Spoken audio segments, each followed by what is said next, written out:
জাকাত আমরা জানি যে ইসলামের যে 5টি স্তম্ভ তার মধ্যে একটি স্তম্ভ হচ্ছে জাকাত। তৃতীয় স্তম্ভ ঈমান, সালাত, জাকাত, তারপরে সিয়াম, তারপরে হচ্ছে হজ। এই যে তৃতীয় স্তম্ভ, নিঃসন্দেহে এটি গুরুত্বপূর্ণ, কিন্তু আমাদের দেশে, আমাদের সমাজে প্রবলভাবে উপেক্ষিত, কম চর্চিত, সবচেয়ে কম চর্চা হয়, সবচেয়ে কম ফোকাস দেওয়া হয় এই বিষয়টিতে। এবং আমরা ধরেই নিই যে সমাজের অল্প কিছু মানুষ জাকাতদাতা, বেশিরভাগ মানুষই জাকাতদাতা নন।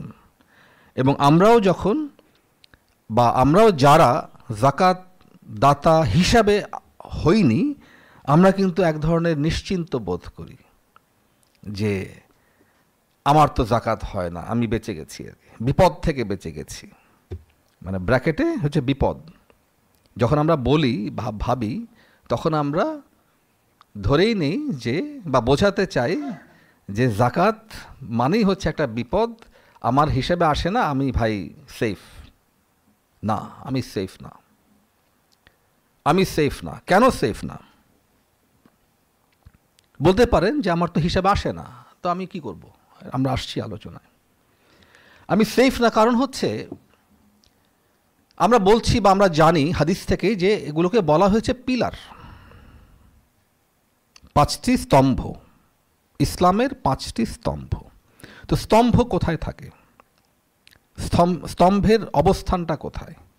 স্তম্ভ থাকে কোনো না কোনো স্থাপনাতে, রাইট? পদ্মা সেতু, তার পিলার আছে, বিল্ডিংয়ের পিলার আছে, স্টেডিয়ামের পিলার থাকে, হাসপাতালের পিলার থাকে, কোনো না কোনো স্থাপনায় পিলার থাকে, বা এই যে ফ্লাইওভার, এক্সপ্রেসওয়ে, এগুলোর পিলার থাকে। এখন পিলারের কাজটা কি? পিলারের কাজটা হচ্ছে যে কোনো স্থাপনাকে শক্তিশালী করে, দৃঢ়তার সাথে মাটির সাথে গেঁথে রাখে, দীর্ঘস্থায়ী করে, টেকসই দীর্ঘস্থায়ী হয় পিলারের কারণে। পিলার যদি না থাকে তাহলে এটা দুর্বল। একটা স্থাপনা, যেমন এই রুমটাতে আমরা ধরে নিলাম 1 2 3 4 দুগুণে 8টা পিলার, জাস্ট দেখার মধ্যে যেটুকু আছে আর কি, আমরা তো গভীরে না যাই, যে 8টা পিলার এখানে থাকার কথা। এখন যদি 8টা পিলারের জায়গাতে 2টো পিলার কম থাকে, তাহলে কি এই স্থাপনাটা মজবুত না দুর্বল? দুর্বল, নড়বড়ে, রিস্কি।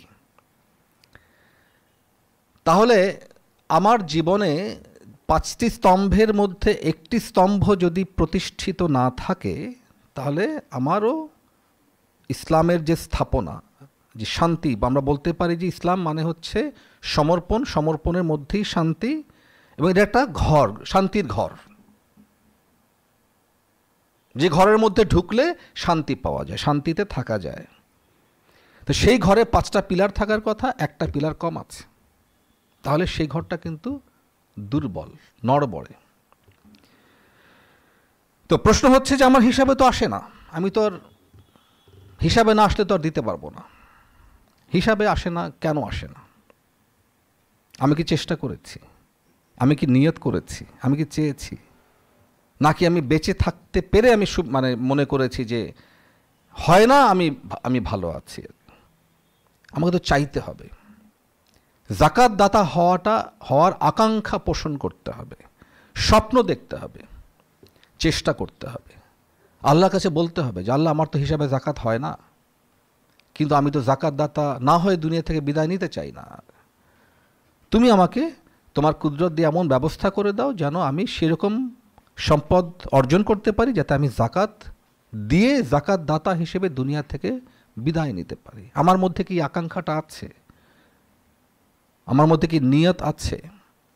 যদি থাকে তাহলে আমি সেফ, যে নিয়ত আছে, আমি চেষ্টা করছি, এবং আমি আশা করি যে হয়তো এই বছর না হলে আগামী বছর, আগামী বছর না হলে তার পরের বছর, তার পরের বছর না হলে 5 বছর পর হলেও আল্লাহ যদি আমাকে বাঁচিয়ে রাখেন, আমি জাকাত দিয়ে দুনিয়া থেকে বিদায় নিতে চাই।